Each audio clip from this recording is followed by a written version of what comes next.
welcome back to Show Me What I've Been Missing, your pop culture podcast that says, hey, remember that thing? Or hey, look at that thing. I'm one of your hosts, Elizabeth, and with me is my other host. Respect. What's up, guys? What's up? We had to redo the intro because somebody had to take a giant swig of water. Somebody had to be funny and almost made you drown. So let's go. Not my fault. I could have swallowed a lot sooner if somebody wasn't funny. You know what I mean? Have at least more interesting a personality, Elizabeth, than me can get started. Be less interesting. Be less interesting. Okay. I was gonna say I wish, but I actually don't. I'd rather. Oh hell no! Fuck that! No. This show would be bad. This show would be very bad. No one would be watching. It wouldn't exist. It's like, oh well, this is great. Why am I watching this for an hour? It does remind. Have you watched Dairy Girls on Netflix at all? The Irish show. I have not. Oh, there's this running gag where they have like a super boring old uncle who just drones on, and he's like the least interesting person, but he like grinds everything to a halt because he's just slow talks and is boring, and it's like such a perfect joke. But I was like, that would then like don't drain my personality to that level. No lobotomies here. No. It's great though.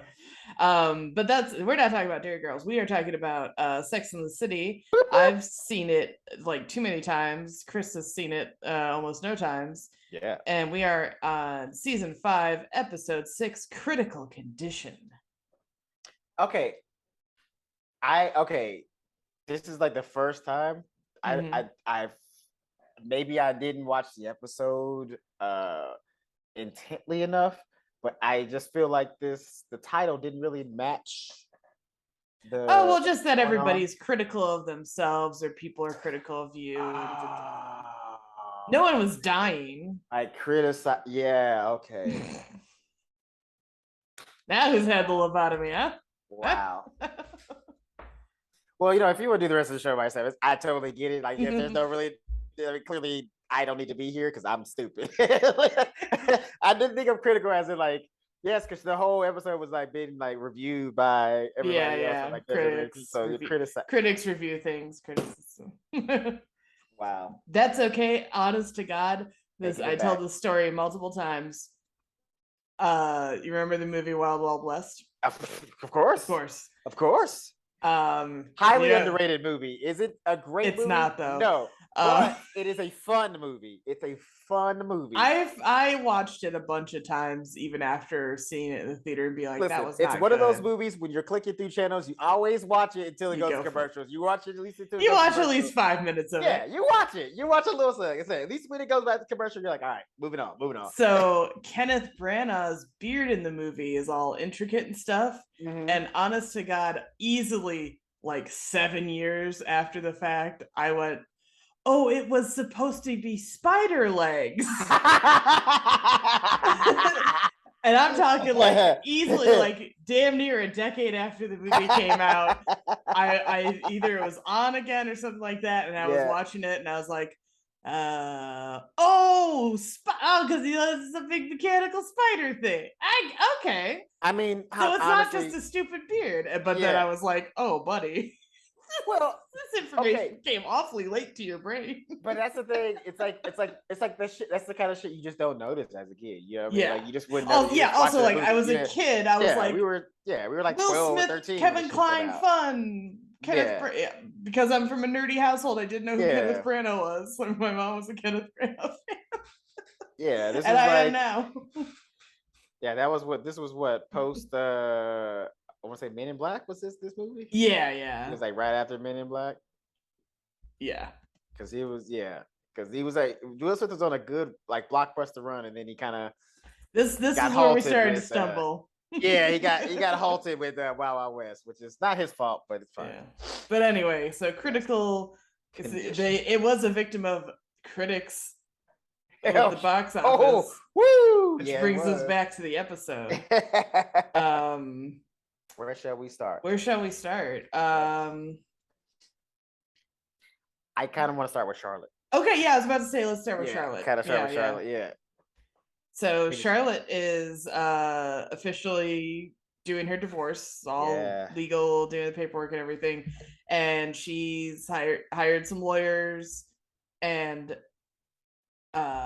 Miranda asks Miranda how they are, and she's like, "Cause I want to kill Bunny." Or listen, that's honestly, and that's the thing too. Like even though Charlotte's like a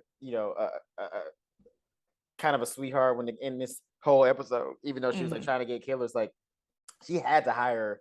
Oh, she had to hire. She had to hire some mean lawyers, like straight up, because honestly, Bunny wasn't gonna be simple about it. She was. I mean, and she showed that in the proceedings. So like, she had to, because that woman was not gonna give her anything. Like she never liked Charlotte to begin with anyway. Yeah. Like never, not even a little bit. Never tried to warm up to her once. No. And so you knew she was gonna be a complete asshole about it.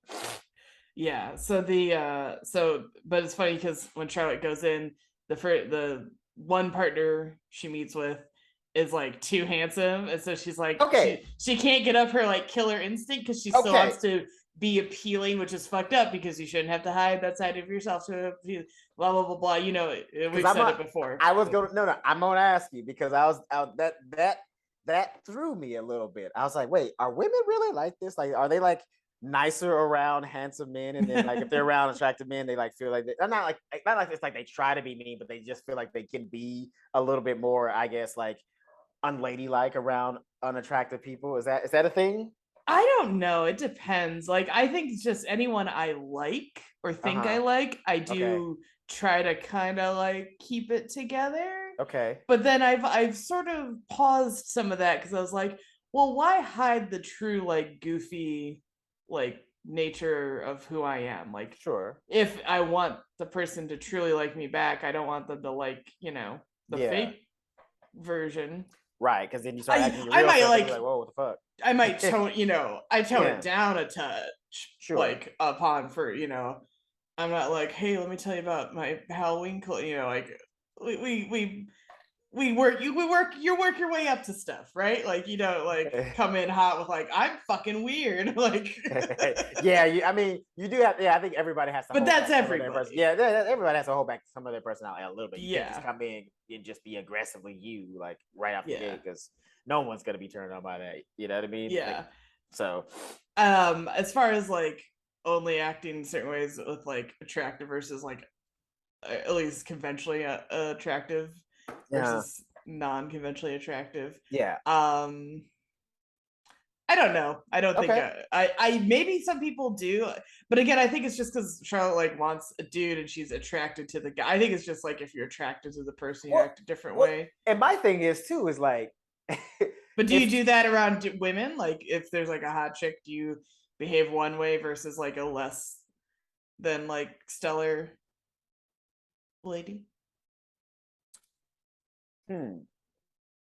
Aha. No, I'm trying to think because I don't honestly, I'm not sure if I think, man, that's how I honestly, I don't know. I've never thought about it in any way. If anything, I think I act goofier around like super hot dudes because I'm like, I think part of me is like, there's no way they're gonna be. You know what? I'm the reverse. I think around if I think a woman is like super hot, I'm less silly, more like stoic. Yeah. And I guess if I would consider somebody like less conventionally attractive, I'm probably more silly or joke more and things of that nature. So yeah, I don't get meaner. I mean, I think if anything, guys get meaner around girls. Like some guys, not all guys, but I think a lot of guys get like meaner around like hotter girls because they're like trying to assert like I'm the top, the negative thing. Yeah, not like to the girl, but just like around. Like kind of asserting themselves around to show like I'm the man. I'm the alpha of the room. Yeah. So I mean, but I guess we do change a little bit, but and it's just in this case, Charlie just really wanted to like still be like I'm a demure like little lady, but she can't be in this circumstance because she's got to like fight a vicious rabbit. Well, here's the thing too: is like you were doing all that.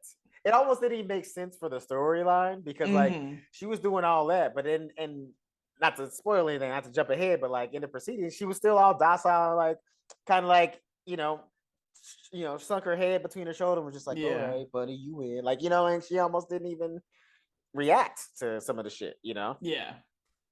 No, well, yeah, she wanted to defer, I think, the aggression to the lawyer, like no matter what was happening. Yeah, which is smart. So luckily for Charlotte, though, the partner, Harry Goldenblatt, comes in, and I've said his name because he comes back. He's an important character. Okay. Yeah. So I only know him from Californication, where he plays. He's David Duchovny's agent. Oh, right. Okay, yeah. I never also that, also a scumbag in that show. Yeah. I don't know. He just has a face that says scumbag. Because he's not exactly a scumbag in this, but he's obnoxious and loud. He like chews with his mouth open. He comes in and like gets a bagel, and he's like really just obnoxious and gross. Yeah, and so she didn't like it, and he's like just spits it out in front of her. Like yeah. So she's like, "Oh, I could definitely be." She's like, "That's the lawyer for me." Yeah, she's like, "I could get nuts with this guy." Like, she's like, "I could be straight up evil around this little piece of garbage." Yeah. So, and like we said, so they do get to like I don't know if it's like arbitration, mediation. I'm not a lawyer. I would say mediation. Probably, mediation, right? Yeah. Mediation. And Bunny is only offering like some random coin collection because Charlotte wants the apartment. Trey had, as she has said multiple times, like promised her that apartment in their split. I believe he says that in the last time we see him. Yeah. Like he's like, you can stay, you stay here, etc. Whatever. Yeah.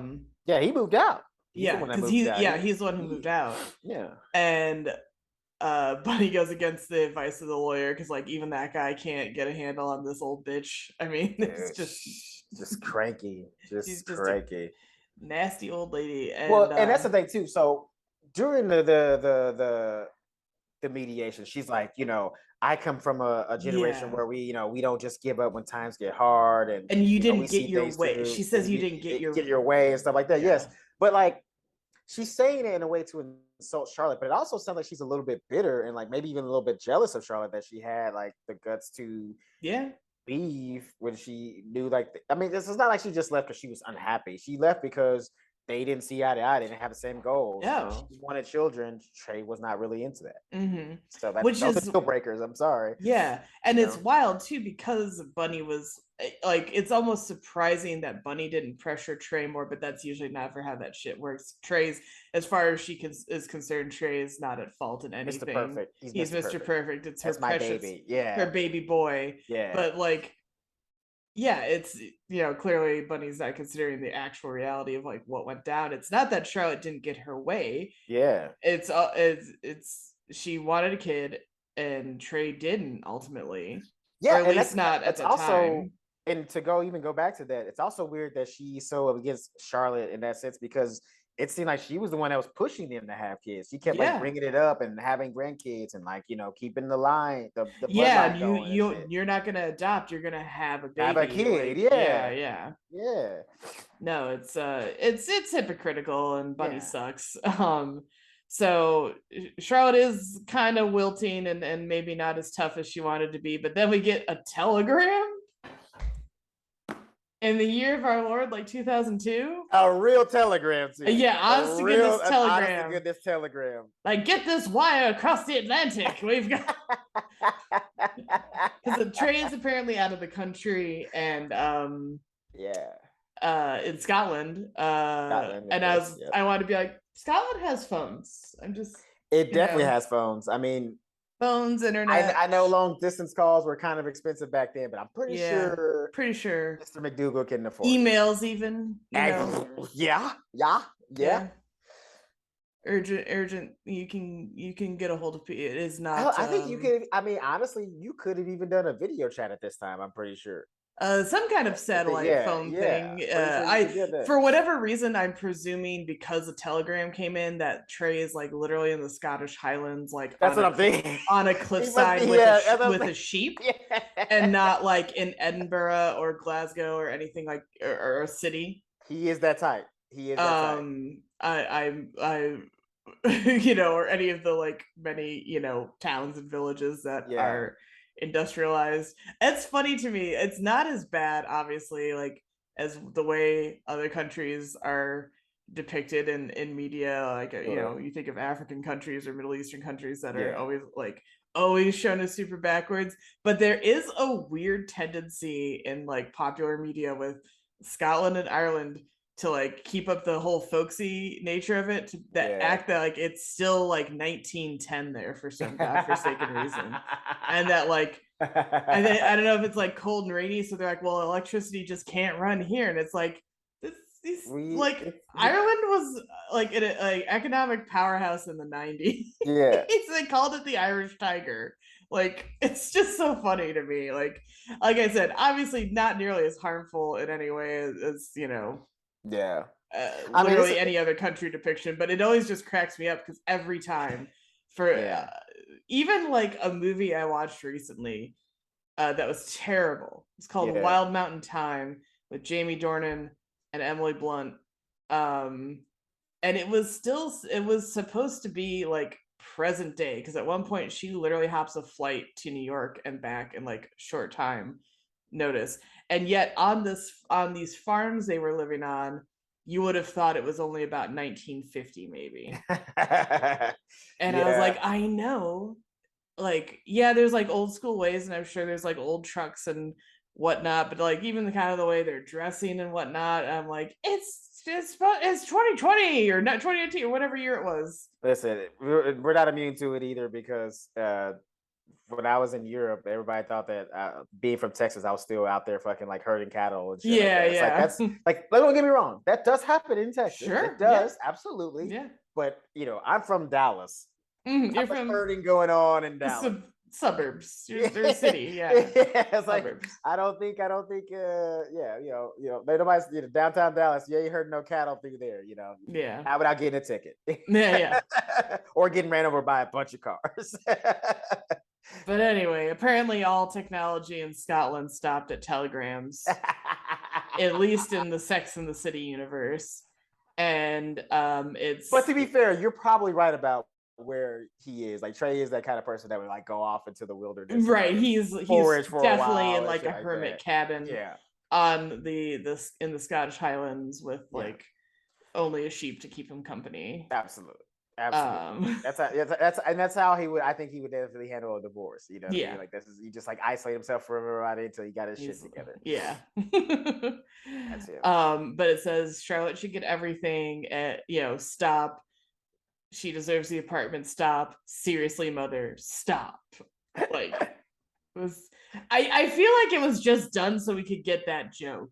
Yeah. Like, that's the only reason it's a telegram. Seriously, mother. Yeah. Yeah. Yeah. Well, I'm actually surprised that she accepted it. Yeah, she did. Yeah. She conceded. She was like, all right, whatever. What he says, like, I'm surprised she didn't fight harder or like try to get a telegram back to him and be like, this is bullshit. Be like, this is fucking bullshit. Trey. This is bullshit. Stop. You are weak. Stop. Lawyer, bring my personal telegram machine. I'm going to respond to my son. Dear Trey. But I guess, you know what though? That's also, it still kind of makes sense in a sense, the way that she was kind of brought up, because like, yes, that's the son and she's the mother, but ultimately, they're that old Scottish, old upbringing, and if a man says this, you do it. Right. When he says go. Although, and also I feel like she knew she couldn't do it, because remember way back she had that little arm trick that she would rub his arm and he would, he's not there to do that. So that's true. Yeah, it is a little strange she concedes, but it's also good to just kind of wrap up this business. Yeah, I mean, honestly, because she's like, I'm so ready to go to court, but it's like, what were you really gonna do in court? Yeah, I mean, like, what were you gonna do? I mean, an apartment. Like, y'all can't afford another fucking nice apartment in New York. Come on, like, literally, y'all have old money. Y'all have fucking manners. You get access to functioning telegram machines. Right, like, he's a fucking practicing doctor and he can just go off to Scotland out of nowhere on a whim. So like, I think y'all good. You know what I'm saying? Yeah, I think you're okay. And so they agree to Charlotte getting just the apartment. She's not really getting any other assets. It doesn't sound like. I thought it was. She doesn't want anything else, but was it? okay, maybe I'm misremembering something, but wasn't there a prenup that she signed where like Yeah, she's there supposed to was. get like 50 G's or something like that She was at supposed to the get divorce? like a million in the divorce or something like Okay, that, but I don't okay. know. The prenup may have like precluded, like, or had like they needed to be married a certain amount of time Mm, or other stuff like that. okay, maybe so. Um, so, and it also heavily related to kids too, which is interesting that Bunny Right, would because give she was her so supposed to get much. like 100 G's or something like that for she had Yeah, a son and 50 she had a daughter. But I she thought had she a was supposed to get girl. something ultimately, no matter what. But maybe it is a time thing, like because they weren't married for They were what, not very, like a year or something like barely that? a year, Barely a and year. usually prenups you gotta like be around for like 5 to 10. Oh wow. Depending on who, how Right, yeah. you can have your lawyer put together your prenup however you choose. That's crazy. Um, but Charlotte gets the apartment, and she does try to kind of apologize to Bunny and just be like, "I'm sorry, things didn't work out." And Bunny, of course, just cold shoulders her, and that's it. She couldn't even be humble in getting an apology. She's Well, like, why that was should it. she? But it was so sincere. Like Charlotte was so Yeah. sincere about that. She's like, really, I wish that it worked out. Cause like, again, it's not like she just left Trey because she wanted money No, or because she didn't want to be with him. She loved him. Like she still loves him. yeah, It just yeah, he didn't want kids. She did. yeah. That's a deal breaker for anybody. You know. Yeah, their sex and their sort of general sexual incompatibility was bad too. Like, Yeah, that's what true. he constantly having to whip out a copy of Jugs for him to like get it together. This is partially why I think Trey's asexual. I feel like I'm not the first person to throw that out there, but I mean, he definitely seems like a only to have sex to procreate kind of guy. Like not for yeah, pleasure, yeah, not for fun. Just like, all right, we're gonna make another baby. Let's do this. yeah. Like he seems like a definitely like a schedule, you know, Yes, yeah. sex night guy. Like, oh, every It's 15th of the month. Thursday.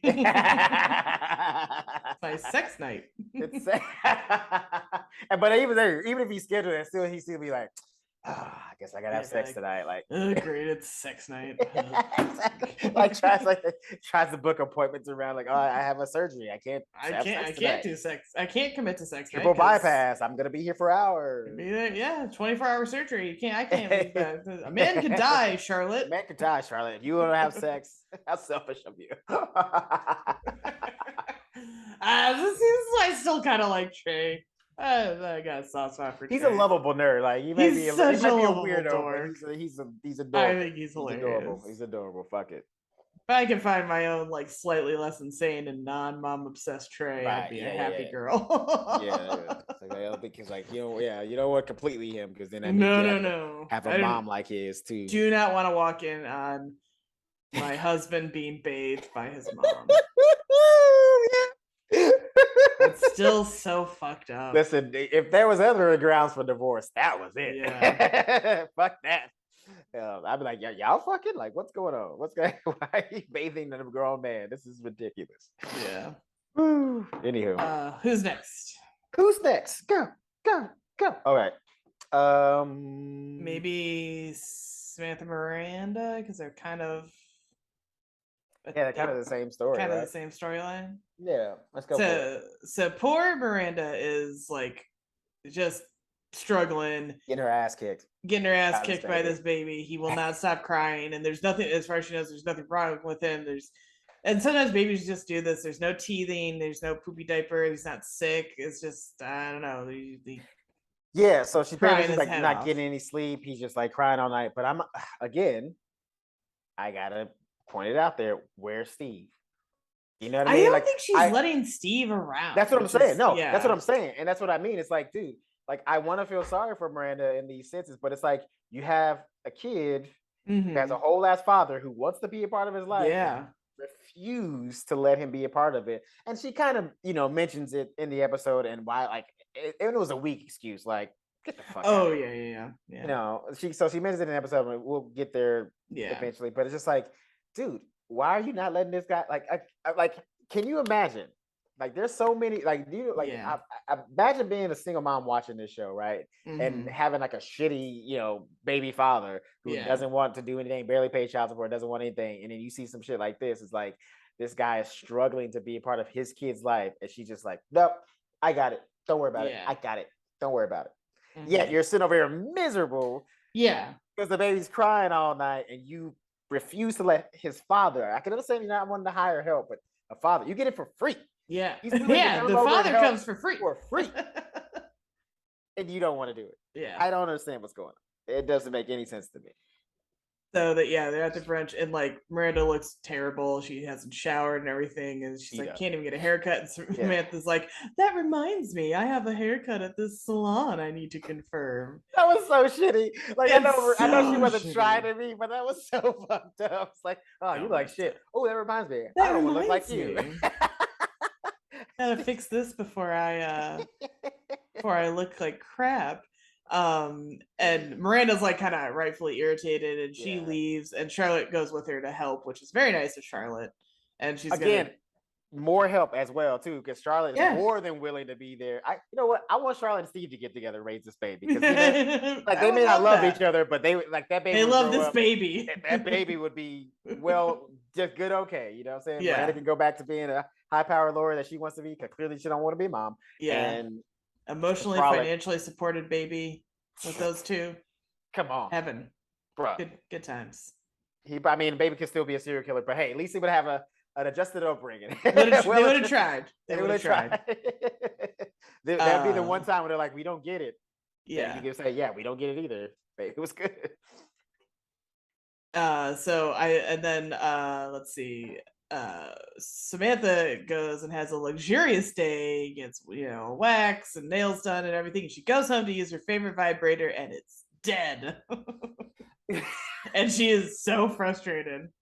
I get it. Listen, man, it doesn't worse when you're like, "Ooh, I'm about to please myself," and then take care of some business here, and then you cannot take care of the business. Yeah, I mean that's like like if you're about to go masturbate in the laptop stand, you're like, "What the fuck am I supposed to do? Use my imagination?" What is this? The 20s? What are you, somewhere in remote Scotland with Trey? So what are we gonna do? Are we gonna whack off to a telegram, a dirty telegram? Cliffside with a sheep? No, thank you. No, thank you. Can you imagine a dirty telegram? That would take forever. It would take forever to get like that. I am so horny. Stop. I should still do this. I had such a good idea for maybe it should be a TikTok now, but at the time, like a Twitter account. You know the movie The Notebook? Mm-hmm. And there's the whole part. It's like, I wrote you a letter every day, and there's like stacks of letters. One of my first thoughts was like, they can't all be winners, those letters. No. And so I wanted to do like Noah's letters, and one of them was just like, God, I am so horny, and that's all the letter says. That's it, yeah. And then the next one is like, I'm sorry about that last letter. Anyway, how are you, Allie? Building the house is going good. But then like some of them are just like, you're so fucking hot. Love, Noah. Like, and they're just like, and some of them got to be bored too. Like some of them has to be like, like put up sandwich. Put up the north wall today. It's finally finished. Gonna go work on the southern wall. Like. Really proud of the molding work I did. I really got that, like the baseboards in nice, and it's just like 4 hours of that. Like, because that's all he was doing, right? And while he was going for those years, was like building the house and shit like that. So it's like, it's not like he was gonna have a shit ton of things to talk about. Like went to the mill today and got some new lumber. Like that's what I would love. Yeah, like I would love it too if there was like a weird thread of like some background drama in that town going on that he keeps casually mentioning, but like we never get any follow up on. Maybe I'll make this a TikTok. Yeah, you should definitely. That'd be a great series. That'd be a great series. Anyway. Enough of me pitching ideas on the podcast. Because meanwhile, Miranda is struggling still with the baby. She gets a knock at the door, and it's her neighbor complaining about the baby crying at 2 a.m. And Miranda's like, "Hey, I'm a mom. I have a baby. What do you want from me?" And the lady's like, "Yeah, I have a baby too. And if you ever bothered to say hi, you'd know that." But but why is this lady like, "I'm a better mom than you, fuck you"? I don't think that's what it was. I think she really was. I don't think it was really about the baby crying or her baby mother. I think that was just a way to kind of like front her out for like kind of big, because you know, I mean, you see how Miranda is. Like even when she comes downstairs later and sees like the whole building of moms there, she still didn't even want to say hi. Like she's feeling judged there because they all know she's the one with the like super loud crying baby. I know that's fight through it. She's literally a lawyer that stands up in front of a jury like fucking year round and shit like that, being judged on how she presents herself and shit like that. You can't go over there and talk to a bunch of moms who like also too, like that's the thing, is like it's so weird. It's like there's one moment where she's like giving in to being a mom. There's other ones trying to pretend like she's not a mom. It's like you're still trying to hang out with your girlfriends, but all these women are like literally living your situation. They have more in common with you. You could probably end up being better friends with them. Yeah, it doesn't really stick. Yeah, but I think that's kind of the point of the arc of this episode, because we'll get into Carrie and her bullshit in a little bit.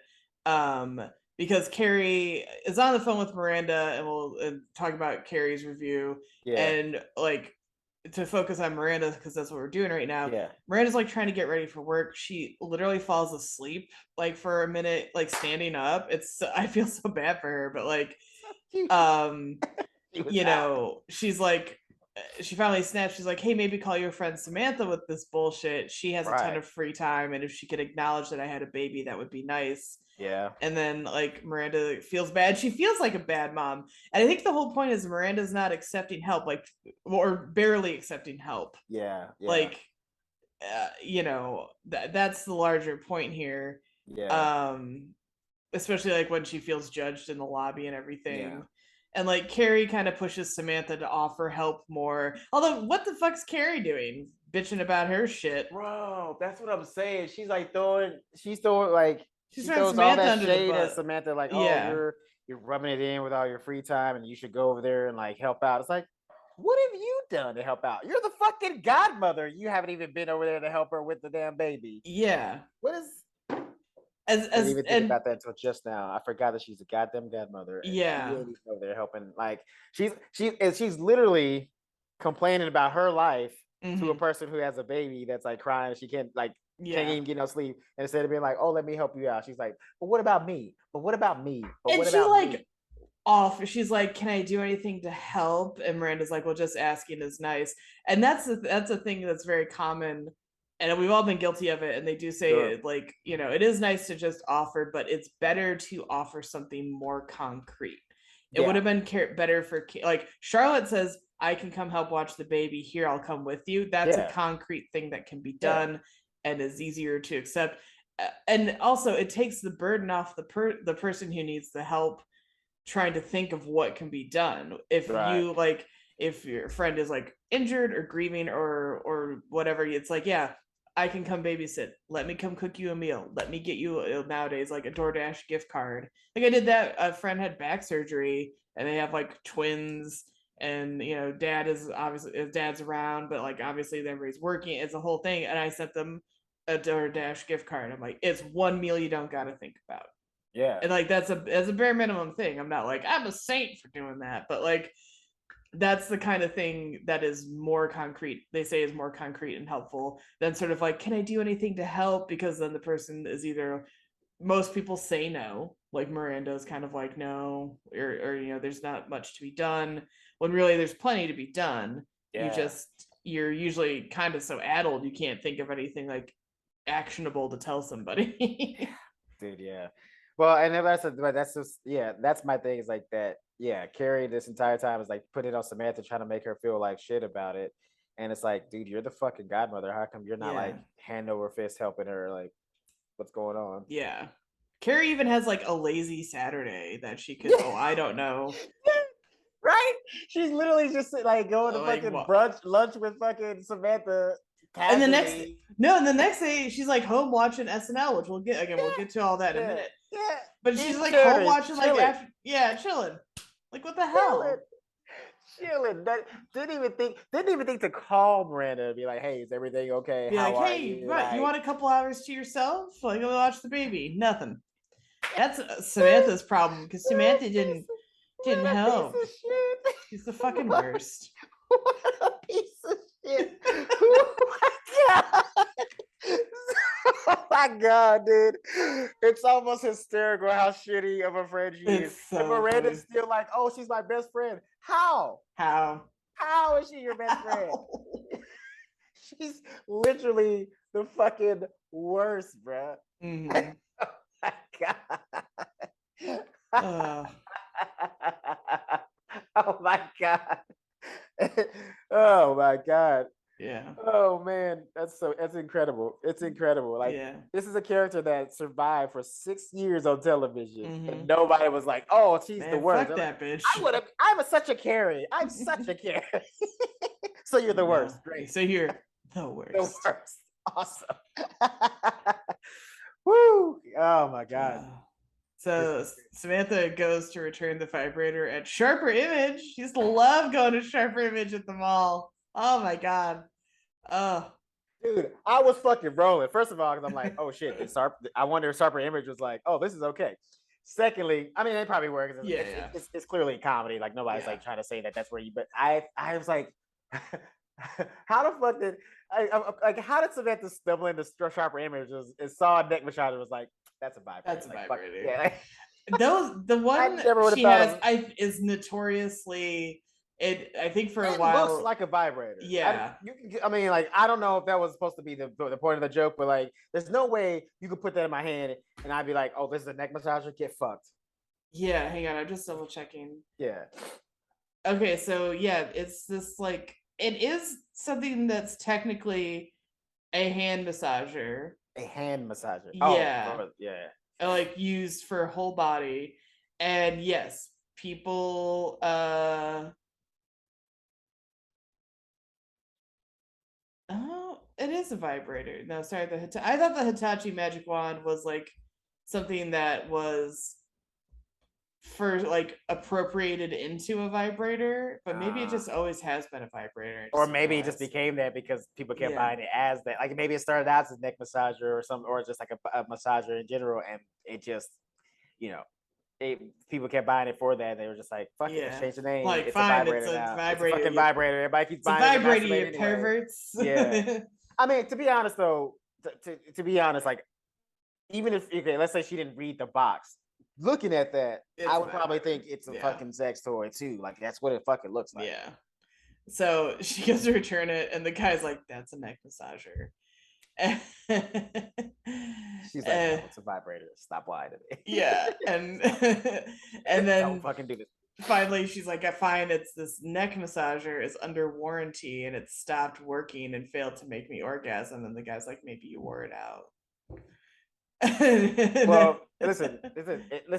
Even if she did wear it out, it don't fucking matter. It's still in warranty. Under warranty. It's under warranty. Yeah, that means you fucking give it to me. So save your judgmental bullshit. He's pretty chill though. In the end, he's like, "Fine, yeah, he is." But it's pick like a fresh one and call it a day. He was chill, but he was also still a little judgmental. He's like, fine. Like he's still like a little annoyed with the situation. But it's like, dude, fuck all what I'm using it for or whatever. Like none of your business what I'm using it for. Yeah, like it's under warranty. It went out. You give me a new one. That's the policy. Sorry, you hate that. But and then I love Samantha like giving advice about the various massagers in the store. And now some of those are genuinely like not vibrators. Yeah. Doesn't mean you can't use them that way. Well, clearly they were, because like they were picking up different ones. Like, what about this? Yeah, and like multiple women start being like holding up random massagers and being like, and Samantha's like, that one's like too hard, that one's too soft, that one's perfect. I love the one that's like, that one will burn your clit. She said, "You do underwear?" She's like, "Bitch, even do fire pants." Yeah. She said, "Don't do it." Yeah. Which is like, I kind of want to know, like, does it have like a heating mechanism? Is it sometimes they just, when they vibrate that fast or that hard, they heat up, and then that'll scorch your bits for sure. Yep. Okay, got it. Okay, because I was thinking like maybe it was like some kind of like temperature control or something like that. You could like no, some of them do have that, like, which I also feel like would be dangerous. I've never thought that was a good idea. Yeah, that can't be, like, unless it only gets like 10 degrees hot or something like that. Yeah. Yeah. Plus, your own body will warm things up. Correct. Right. You know, it's all good. And there's like warming lubes and stuff that like. Right. Yeah. You know, you don't need to bring like a heating element near your crotch. That's just a bad idea. It just seems like not the thing that you want to do. Yeah. Yeah. So while that's happening, Miranda's at home trying to soothe the baby, and the neighbor Kendall comes by again, and she has a massager chair for the baby. Yes. These little like, and I guess they are controversial. Whatever. Are they? Yeah, you're not supposed to like let them vibrate that much or whatever, because it's just like a little like rocker, like automated rocker thing. Yeah. I know I've heard it here, and I feel like I've heard it elsewhere that like people say it's bad or like it because it's like the baby will over rely on it and then you'll never get them like Oh, I see. Okay. but I think guess there's that's like some possible. other concerns, but also I think it was kind of a play on Samantha with the vibrator. Oh, totally, because we get to the punchline at overdoes the end. it too. Yeah. And then Kendall's like, hell, how haven't you heard about this? And Miranda's like, none of my friends have kids. And she's like, yeah, you're gonna have a harder time because they just don't know as much. And like that's part of a big part of parenting that is overlooked is like sharing information with parents of kids well, that and just age. Your life is different, man. Yeah. Like, just understanding. Single children, people aren't gonna have the same life or understand or things like that. It's just like it's in general. You're gonna it's like when you get married, like you can't hang around a bunch of single people. Eventually, your friends are gonna become other married couples or other just couples in general because that's the life that you're living now. You can't hang out with single people when you're in a couple. Yeah, it's almost impossible. It's tricky unless you want to be single again. that's usually what ends up happening. If you're in a relationship and you're hanging out with all single people, you're just gonna end up being single again. Yeah. So Miranda finally catches a break with this little massager chair thing, and Samantha drops by and tells her, she's like, go take my slot at the fancy haircut place. This is what she's queen amongst people. You didn't even have to do that. Like literally, she just could have came over and been like, "Let me help you out." But the fact she gave that away was still like, it's like and that extra. You know what I mean? Like, this is what I don't understand. It doesn't. Like I kind of understand how Miranda and Carrie are friends because they're both a little bit selfish and a little bit, in that sense. But like, how fuck are Samantha and Carrie friends? Because there's Samantha and Miranda. Carrie has never done any. Samantha and Carrie. Because Samantha or Carrie has never done anything like this selfless in the, you know what I mean? Like, you know what I'm saying? Like, because she had something booked like that, she maybe would have came after her booking, came over with her hair out or like came over before booking, but she never would have just given Miranda her, exclusive booking at a, the most exclusive salon. Like, that's crazy. That's wild, man. Yeah, this is why Samantha is hands down the best, and I'm so glad I didn't like dislike Samantha or anything. I was judgmental and I was like, oh, she has so much sex. And it's like, no, when you rewatch this, it's like, yeah, that's part of it. But she proves time and time again that she's like an amazing, like selfless friend. Yeah. In so many ways. And even let's think, there's times where she's been selfish, but but every time that she is like super selfish, she always redeems, like she realizes what she's doing and like the fucked upness of it and like sees everything, like she looks at herself from the outside and is like, all right, let's change like even this instance, right. But also she makes a point when she and Carrie at lunch that like Carrie's like, well, what are you doing with your day that you can't go like help out with the baby? Well, first of all, Carrie, what are you doing with your day that you can't go help out with the baby? But Samantha's like, my free time is just as valuable as anyone else's, and that's a very common thing. No, like I totally agree with her. Like, yes, at the end of the day, Miranda did decide to have a baby, not Samantha. So it's like you can't hate on me for like not wanting to be, intrinsically involved. You know what I mean? Like. Well, it happens a lot too, like at jobs, it's sort of like a single, like, person without kids or whatever. They often get like holiday shifts or people try to guilt them into that and the person will be like, well, I'm a parent. And it's like, great, I have a life and family too, or, or I have a life too. I don't deserve to have like a Christmas, break or whatever, or like, I don't deserve to leave early for whatever reason, because a lot of times, it's no judgment, like, you gotta go do kid stuff or whatever, but sometimes that extra work falls on like unmarried single folks because it's sort of like, oh, well, you'll do it because you don't have like your own nuclear family, and it's like, no, Right. my time is just as valuable. Yeah, You just 100%. gotta find a balance or whatever. Yeah, But 100%. Samantha comes through, she sends Miranda on her way, and Miranda's like, just keep him in the chair. It's the only thing keeping him quiet. And of course, 30 seconds after she's there, the chair stops working. He starts And crying dude, he again. was that. I mean, talk about. I mean, that baby was crying. Yeah. Oh my god, like it was like angry crying. It's like, dude, what are you so pissed off about? Your baby. Yeah. Yeah, sometimes they're just cranky. Yeah. And then we all go to the full like Carrie phone call because this is her lazy afternoon where she calls Samantha. She's like, "Do you think that?" And Samantha's like, "Carrie, maybe call Charlotte with this. I'm watching the baby, and I'm busy, Yeah. and Also, don't give a fuck. Is I basically what she was don't saying. fucking Yeah. care." Don't Yeah, care. I don't care. yeah. You're the only And one then that pretty cares much about like me. hangs up on her, which is so perfect. Yeah, absolutely. And then Miranda gets home and Samantha's like, the chair broke, but I figured it out. And then that's what we see, the vibrators sit next to the baby in the chair, and he's perfectly happy. He's all set. Content. And Miranda goes, that better be brand new. I was like, I was thinking the same thing. I was like, but obviously that's the one that she literally That's just the new one she got. just bought, yeah. Yeah. But Miranda doesn't know that. For all she knows, Samantha is walking around with a vibrator. Yeah, maybe she didn't get that exchange, Yeah. But this is one that plays a lot on cable, and I do like that whole little storyline with the two of them because it's just like a fun. And this is like kind of almost like the most interaction they've had. Yeah, they don't like hang out a friends ton like that. Yeah. But that's why Samantha's amazing. It's like you don't even have to hang out with her that much, and she'll still come through for you.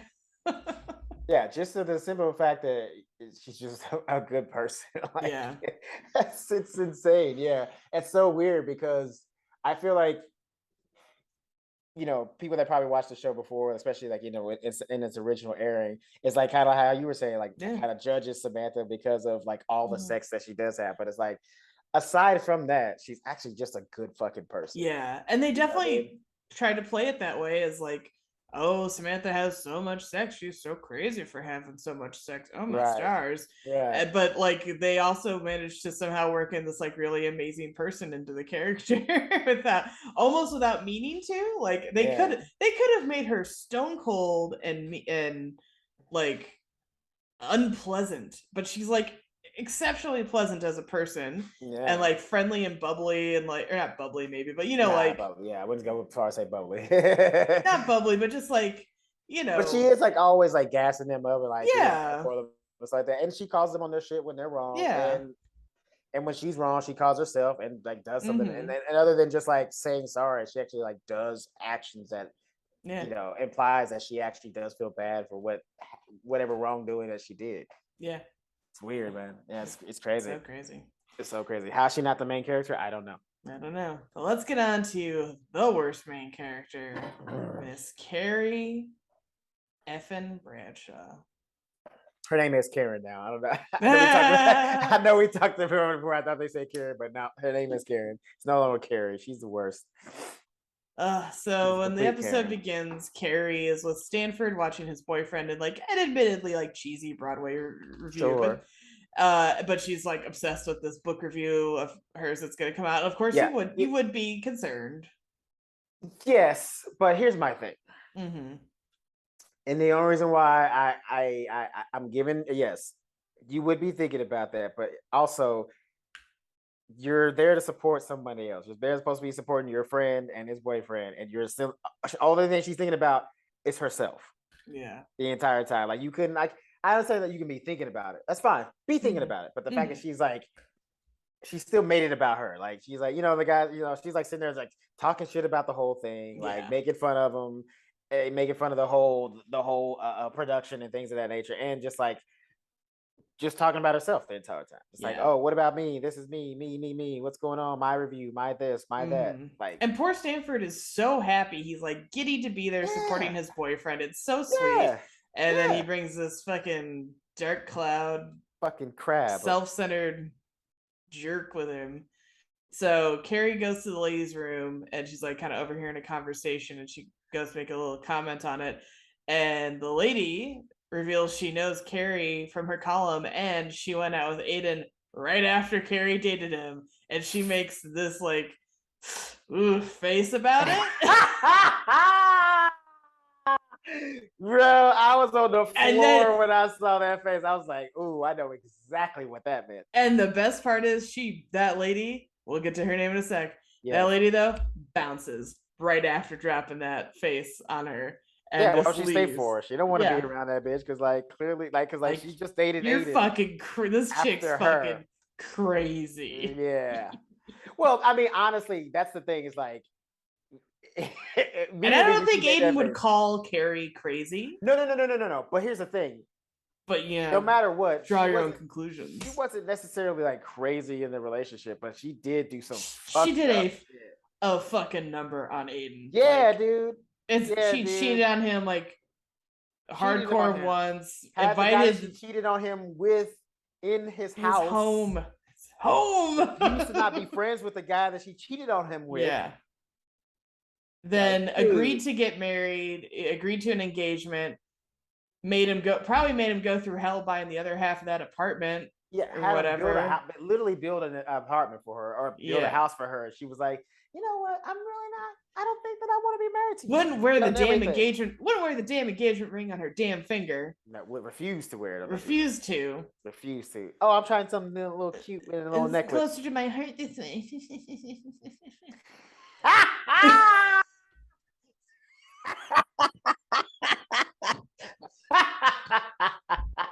Like, what the fuck?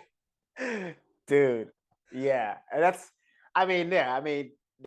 the funny thing, because that's, she got all upset when the girl made that face, but it's like, think about what happened. Think of everything that you did. Like, of course, you guys had, and that's the thing too, is like, she's, the whole time she's like fighting with herself or getting upset about the face that the girl made, trying to like convince herself that she was, a good girl. Yeah, not even that she's a good girlfriend, but like they had like this beautiful relationship. Yeah, like, you didn't though. You fucking didn't. You treated him like dirt for like 2 years. He was a beautiful man to you, and you were a fucking terror to him. Yeah, in the sense. And, yeah, you know what I mean? Like, you're trying to convince yourself that you were a good girlfriend to him because you loved him, quote unquote. But you loved him, but you didn't treat him like you loved him. Yeah, not at all. At all. And so she's like, she tells the girls about it at brunch. And then Samantha's like, hey, let it go. If I was worried about what every bitch in New York thought about me, I'd never leave the house. Right. So let's see. To be fair, she probably only means Manhattan because these bitches don't ever leave Manhattan. That's true. Which I guess, in a sense, Manhattan is almost like New York. You know what I mean? Like, yeah. And when people think of New York, they most likely are thinking Manhattan. Yeah. So Carrie gets early to read her review. And she's reading. This is where she's reading out loud to Miranda, and Miranda's like, "Wow, it sounds really good." But Carrie's like, "Well, no, the reviewer said that men are just the world I created. Men are disposable. Does she think men are? Does she think I think men are disposable?" She's just like, I didn't even write down everything Carrie was saying. But like, guess, bitch. Yeah, it's just treat them like disposable. You had like literally. I don't think there's anybody who's probably ever watched the show and saw Aidan was like, bitch, why are you not marrying him? Like, what the fuck? Yeah, like lock that shit down. Lock that shit down. Oh my god. I wanted them to break up just because I didn't want him to end up with her. Yeah, I didn't want him to end up with her. She can't keep getting away with this.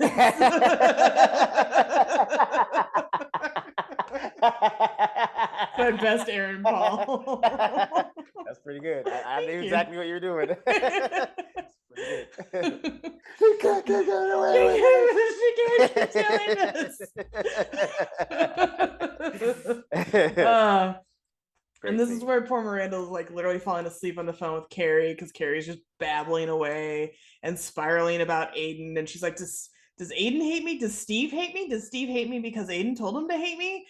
And Miranda's like, I barely see Steve, and if I do at this point, I'll just ask him to marry me. So, which again, that's what we were talking about. That's what we were talking about earlier. Yeah, like she's sitting there saying like that's why he's not involved. Like, dude, you don't have to marry him for him to be involved.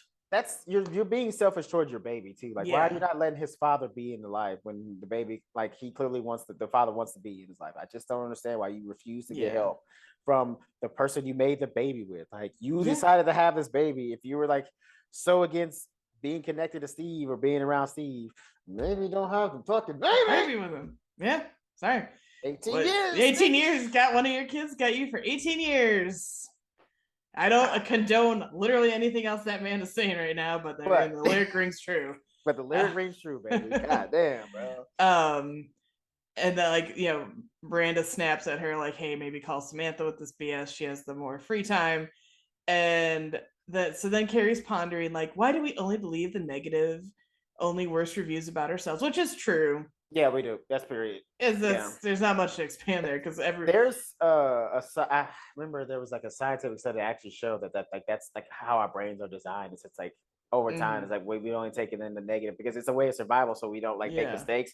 But in the world that we live in today, it's not really a survival mechanism. It's just like we're just kind of obsessed with negativity because it kind of feeds our brain with that endorphins of survival. Yeah. Weird. Yeah. And then Carrie and Samantha are at the lunch we were talking about. And so after Carrie is like guilting Samantha into going and checking on Miranda and the baby, they bump into Carrie's Vogue coworker, and the face chick is there. And this is where we learned that she is Nina Katz, the talent booker for SNL. Fictional. Okay, I was like, that's not the real talent booker, is it? No. Okay, I think so. And now but Carrie what a person to have dated your ex after you, right? Woo! I mean, literally, that's sketches all day right there. You could have a sketch a week. Yeah, telling those stories. Because Samantha's like, oh, like they're asking like, well, how do you know her? How do you know her? And like Samantha's like, I'm in PR. Of course, I know Nina Katz. Like, duh. Yeah, and that's basically what talent is. Yeah, they are, right? It's like PR reps. They talk to PR. Yeah, you arrange, your client to appear on SNL if they're an actor, performer, or whatever, and whatnot. And then she's like, and Nina likes to talk. So now Carrie's like, oh my God, is she talking about me to different celebrities at SNL? Like that's what I'm saying. Like the whole narcissism. Like she's like, you think a woman who's dealing with high A-list level celebrities are talking about your bullshit with them? Yeah. Like, do you think really she's booking the top tier talent to appear on the show? And she's not even like that big of a celebrity. Like she just became like somewhat kind of known in the world of celebrity because like of the book. But it's not like you just did a fucking Oscar-winning performance in a huge movie. Like, get out of here. You're not that important. Yeah. You're not that. It's insane. The level of like who she thinks she is in this city is insane. So then we get to, as we mentioned, Carrie's lazy afternoon, and she catches a rerun of SNL hosted by Alec Baldwin. Yes. Let's talk about making a face. Alec Baldwin. Listen. He's been at the things, but he's also always been a great host on SNL. Yes, always been a great host. I do enjoy him on and on 30 Rock. I can't lie. 30 Rock too. Fantastic. It's after 6 Lemon. What am I, a farmer? My favorite joke in the entire series. So fucking funny. He was so mean to her in that show, but it was hilarious every single time. Their dynamic was so good. Fantastic. It's fantastic. And it's after 6. It's my favorite joke. It's so good. So after Carrie has annoyed like pretty much all of her friends, she decides to call Steve over to have him talk. And she's like, how does Aidan feel about me? And he goes, oh, geez, you're not going to get back together again, are you? I laughed out loud. Yo, I've seen this show. Genuine dread in his body. He was like, he was horrified at the thought. Please don't do this to my friend again. Like, I really can't. I say, I'll have to kill you after this. Like, I don't think, I can't do this. Beat you to death with this basketball I'm holding. Because it's like, again, I've seen this like 100 times. And this like makes me laugh out loud every time. Yeah. Like, oh my God, you're not going to get back together with him, are you? Sheer dread in his voice. Sheer concern and dread was just like, please. He's like, if y'all get back together, I'm leaving the country. Like, I'm taking the baby and here. I'm going. I can't do I'm this. gone. Yeah, like I can't have my baby around it. I'm going to get like this. Yeah, I'm out of here. I'm joining Trey in Scotland. I can't do this. I'll send you baby pictures via Telegram, bitch. Every one of these motherfuckers is gonna run off to the Scottish Highlands because Carrie and her bullshit. Oh man, dude. Yeah, that had me laughing so hard. He did not want that. He did not want that. The idea of that shook him to his core. And the fact, like, I'm assuming guys aren't really super honest about that kind of thing too often. And the fact when if a guy is talking to a woman like that, that's because usually again, like, we don't express ourselves in that way. If we just be like, oh, like if like she was like, hey, I want to get back together, like if he didn't really care, or like you'd be like, yeah, whatever. Try it out. Maybe I mean, I haven't talked to him in a while, but try it out. But the fact that he was like, oh, please don't. This is like a Billy Madison level, like, stay here, stay as long as you can, for the love of God.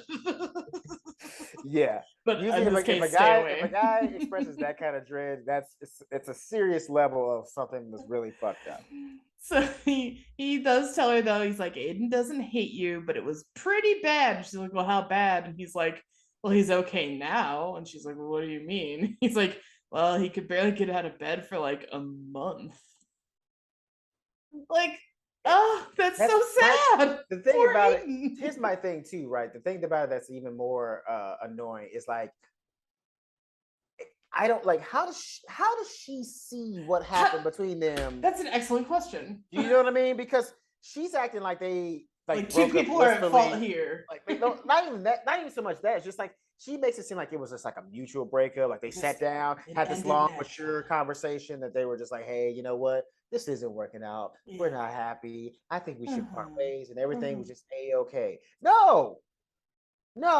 That's not how it happened. Do you not recall having a giant blow-up fight with him in front of a fountain because he refused to get married? And yes, he has trust issues with you, but you gave him those trust issues. All of them. Because you were constantly cheating and or keeping your cheating partner around because you insisted he had to be part of your life for some godforsaken reason. Well, I mean, that's still on Aidan. I'm never going to like put that all on Carrie because he should have put his foot down as a man and said, fuck that, and like, I'm out of here. He goes or I do, and then that should have been it. Like, because it's not that you can't have male friends when you're a lady, obviously, but like, dude, it's a dude she fucked like constantly for months. No. It's not the dude that she fucked before. It's the dude that she fucked while she was with you. That's what I mean. Yeah. You know what I mean? Like, you fucked him while you were with me. Yeah. That means he's no longer in your life. If he needs to be in your life, then you don't get to be in mine. That should have been the ultimate. You know what I'm saying? So that's still on Aidan, but like, still, like, I don't understand how she doesn't get that. Like, that's the scary part of this person, right? That this is a person that exists in the world. Truly, in reality, this person that wouldn't see that. It's like, how could anybody even want to be around her? Like, I wouldn't even show up if I was Steve. I'd be like, no, this bitch is crazy, like, clearly crazy. Yeah. And here's the thing: these are one of those moments where, like, yes, we don't, as men, we should be talking shit about our exes and calling them crazy. Like, that's like just like a very simplistic way of describing somebody. But this bitch is clearly crazy. She's fucking, dude, I'm calling her crazy. Literally, if Aidan was like, yeah, this bitch is crazy, like, and she's still trying to figure out like why she got the face from that lady.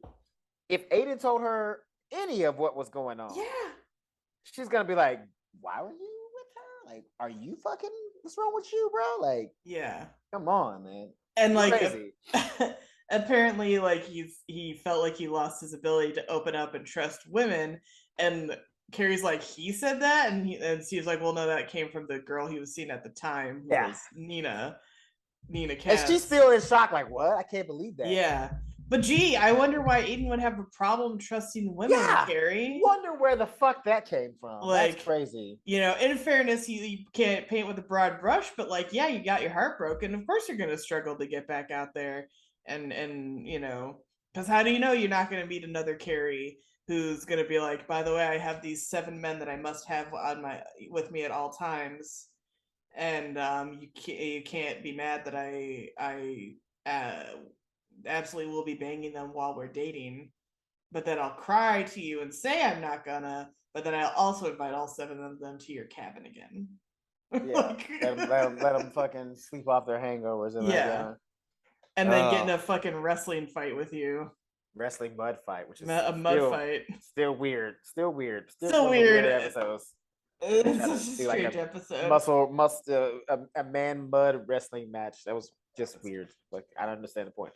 So Carrie and Stanford decide to stop because way back in the bathroom, Nina Katz mentioned something about like, I'm gonna like go get these good pretzels in like a park somewhere and look for dudes, haha. And Carrie remembers that because she's a fucking lunatic. Yeah, straight up, dude. Straight up fucking nut house, bro. Oh my god. Man. And Stanford's with her, and wait, to even add to her crazy, the fact that she remembers that and decided she was gonna go there. I'd avoid that place like the fucking plague. Just to say something to this woman, like that's in her mind. She convinced. Matter of fact, to even add to her crazy, she convinced somebody else to go with her. Like this was the same thing to do. Let's go find this random woman who you have zero connection with. Mm-hmm. You want to go find her just because she gave you a face that you didn't like.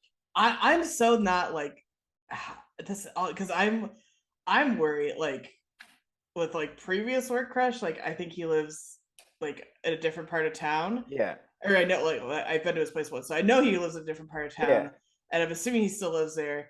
And like sometimes the thought of being like in that same neighborhood, I'm like, oh man, I hope he doesn't fucking see me here. He's gonna think I'm a fucking crazy person. When I have business in that area, who care like.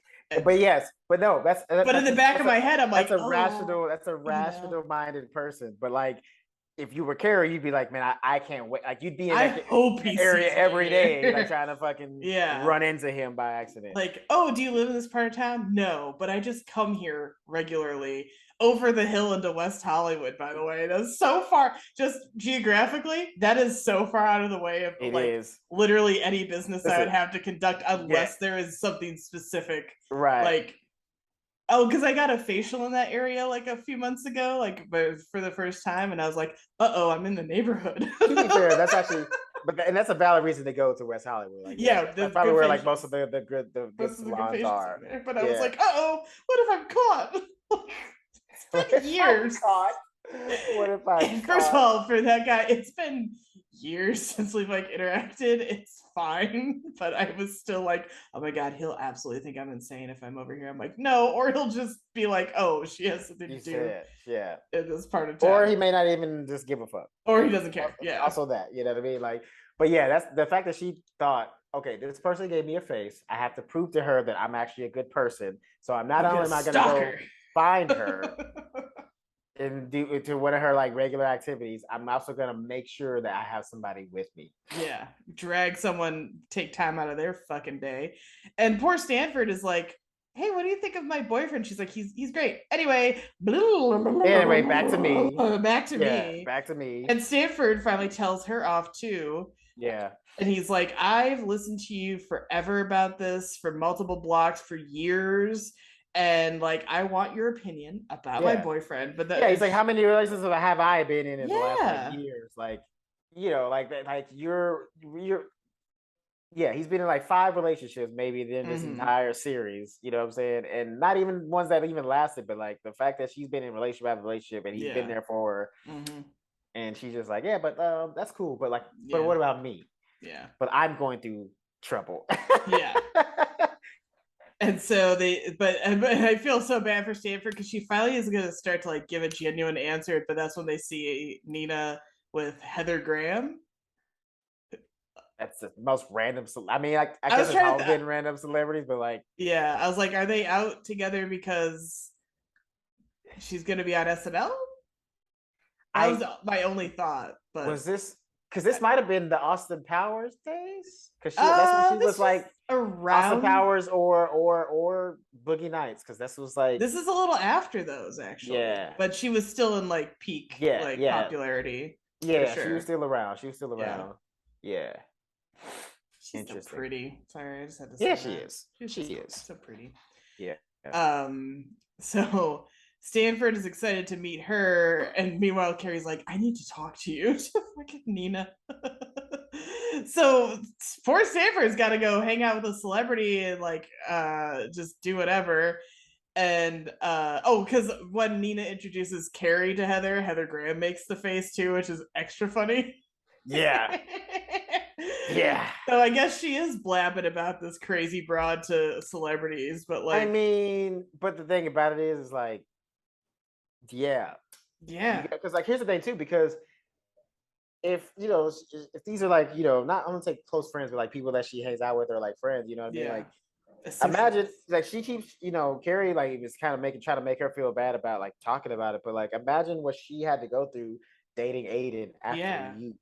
Like the wall she had to try to break down and the things that she had to deal with and the and clearly it didn't work out. Yeah, exactly. You know, and he's a good guy, and like it should have worked out. Like if he'd have met her, if she'd have met him before Carrie, they probably would have been fine. Yeah, because like we don't know Nina as a character very well, but like she's a professional person and seems kind of like cool and baby chill. Like, you know, is out with friends a lot, which is a nice thing to be doing. And she obviously wants a man, so she's putting herself in places where she can go try to find one. So clearly she's like trying to be in a relationship. So anyway, Carrie talks to Nina alone and tries to clear up the breakup, and she's like, it's not symptomatic of the whole relationship. And she goes, and I would never do anything to deliberately hurt him. And I just wrote, bitch, what? Like, what do you mean you would never do the whole the cat? Like, I know we can't keep going back to that well, but I mean that's the only well there is, because you cheated on him, which is deliberate. You begged him to take you back. You then kept your you pursued him until he took you back. Like you wouldn't leave him alone. That's definitely deliberate. Yeah, and you deliberately made sure that your ex stayed in your life. The ex that you cheated on him with, like you deliberately said he's gonna be my life and you're just gonna have to be okay with it. That's I don't know how deliberate. I don't yeah. It just doesn't get more deliberate than that. I don't really, you know. But I love after this whole explanation, Nina's just like, okay. Like she doesn't give a fuck. Like she doesn't care.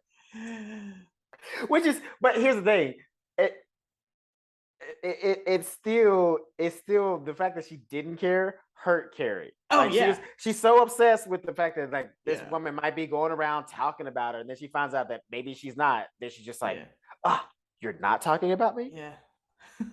It's like in Mean Girls. It's like they have this burn book. Am I in it? No, they didn't put you in it. Those bitches. Like it's the same thing. She's insane, man. And then Carrie's like, I realized the critic we're all most afraid of is ourself, because she realizes she's like trying to deflect the whole thing. How insightful. The whole time, and it's like, yeah, no shit, man. We are all our own worst critic. There's like a million things about I don't think but she doesn't even that's what I'm saying. Like, how are you your own worst critic? Because really she wasn't even criticizing herself. She was so busy trying to prove that she's a good person. That's she wasn't like taking it on the chin and understanding that, like, you know, she made some mistakes in their relationship. She's just too busy going around trying to make herself look good.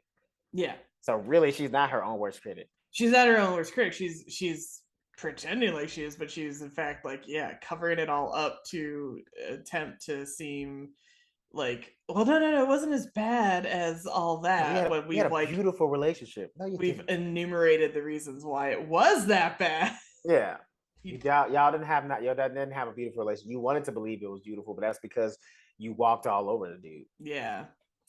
So Nina and Carrie go their separate ways, and Carrie and Stanford stroll away with pretzels in hand, and he is talking about meeting Heather Graham, and Carrie's actually listening for once, which is nice. And then the episode ends, so we don't really get a proper closure of that. But hey, at least she seems like she's listening. I think that's the lesson she learned. Yeah. Like in this episode, it's like listen to your friends when they have troubles instead of complain about yourself. Because I almost ran into this yesterday as I sent a text to someone. We're not going to get into who.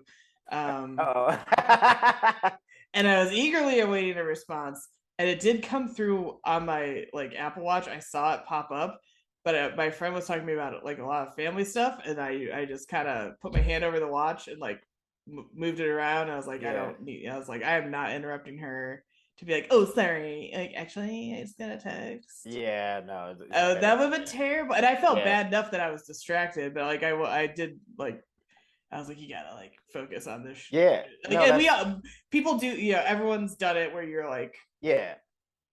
We've all made those mistakes, but I did end up like, I promise if she's listening, I promise I listened to everything. And that's everything. Because if that would have been Carrie, she just would have been like, hold that thought. And Yeah. like really went to or not even hold that thought. She just would have been like, start texting, because like, there's people that do that too. Yeah. Like you'll be in the middle of a sentence and they'll just start texting. I'm like, you don't see me, you don't hear me talking. I'm biting your face. You just gonna. Yeah, and they're like, no, keep going. I'm like, yeah, listen. Not even that. It's like that to me is like you're telling me that you're not interested in what we're talking about. Yeah. Like, and if you're already distracted, just go, just leave. Like, I'd rather you get like just go and do what you got to do, or be where you want to, where else you want to be in your brain, instead of just like have me in your face talking to you and you're texting. It's like, that makes me feel like a fucking idiot. Yeah, talking to a wall, like that's super rude. And the fact that people don't get that is like, that's not how human beings interact. If you're talking to somebody, you can't just like imagine, like that's the like weird thing with text messages too. Like you ask somebody a question, they take like hours to respond. Imagine if I came to you, was like, "How's your day?" and then just walked away. Like, you're like, "Hey, how's your day, Chris?" and I just walk away and come back to you hours later. Oh, it's great. It's great. It's fantastic. Yeah, and the frustrating thing is like I'm a over eager, like speedy texter. Like people are like, you have to respond that fast. I'm like, but what if I wanted to? And I want them to respond. That's kind of the whole point of it is, right? That's what the whole point of text messages is for. So to have, you're not supposed to have like full on all day conversations on it, but it is to have quick conversation. It's like, hey, do you have this thing that I need? Oh, no, y'all don't have it. Boom. All right, cool. Moving on to the next person. Why, it's a modern day telegram, you could say. That's really all it is. It's supposed to be a quick, that's what it's for. So yes, I understand like not want to have a conversation on all day, but like, if I'm asking you a question that I need to, or something that's real quick, time sensitive, get back to me. You know what I mean? Like it's actually good that you text back fast, because that's the whole point of texting. It's for people who are super busy on the go, that they can respond quickly and continue about whatever they are doing in the physical sense. Yeah. Crazy. So that's this episode. Yes. Napped it up. You can find us, the show, most easily on Instagram, if you go to Show Me What Podcast, and I'll take you to Twitter, Facebook, YouTube, all those good places. You can find me on Twitter, Instagram, and TikTok at Elizabeth Movies. Yeah. Where can they find you, Chris? You can find me on everything, all social medias at Christopher T. Mack. And as always, you can find our Arlo Australia candle promo code, all one word, Show Me Miss, save some money. It's candle season, baby. Let's go. ARLO_Australia on Instagram and on Etsy. Go and get it now. And we will see you again next week.